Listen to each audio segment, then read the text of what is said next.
China's men's football team is not at the World Cup. Again. The last time China qualified was in 2002. That team left without scoring a single goal. More than 2 decades later, even after the tournament expanded to 48 teams and Asia received more qualifying spots, China still missed out. And this is not a country that ignores football. With more than 200 million football fans and dozens of professional clubs across different divisions, China clearly has a large football audience and a serious football market. But even with the world's largest soccer fan base and years of football reform, why can't China put together 11 players good enough to qualify for this year's World Cup? Before we get to the harder question of why China still struggles on the pitch, there is another side to the story. China's men's football team may not have made it to the World Cup, but Team China is still there.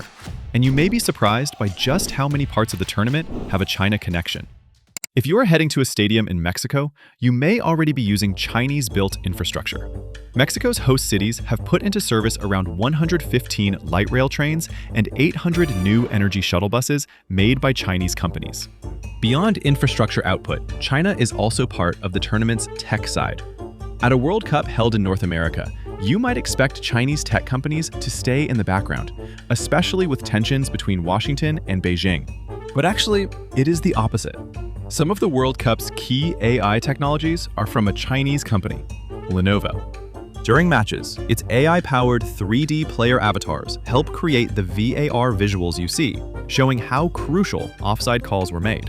Behind the scenes, teams also have access to FIFA AI Pro, built by Lenovo together with FIFA, to analyze tactics, performance, and match data.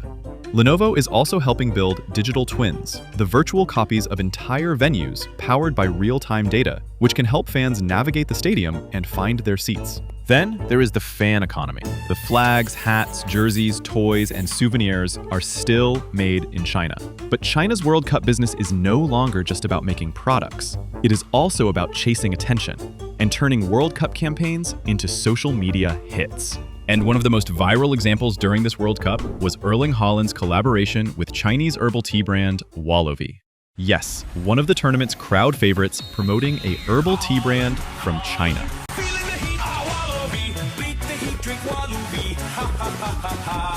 The video is packed with bizarre comic effects, meme-style editing, and addictive music. It gained millions of views on social media, not only in China, but also on platforms like Instagram and TikTok.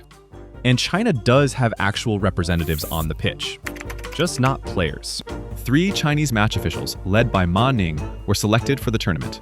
For many Chinese fans, that may be the closest thing to seeing China take part.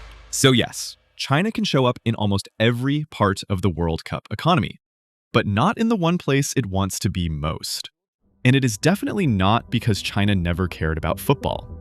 Back in 2011, Xi Jinping spoke of 3 wishes for Chinese football: to qualify for, host, and win the World Cup.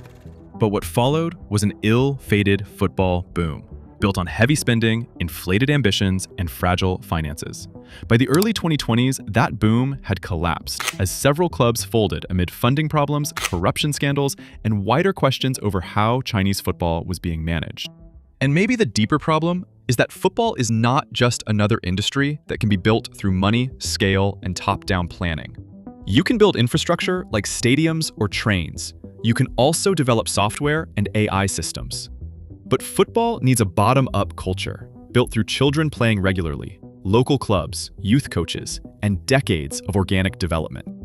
China wanted to become a football superpower by 2050.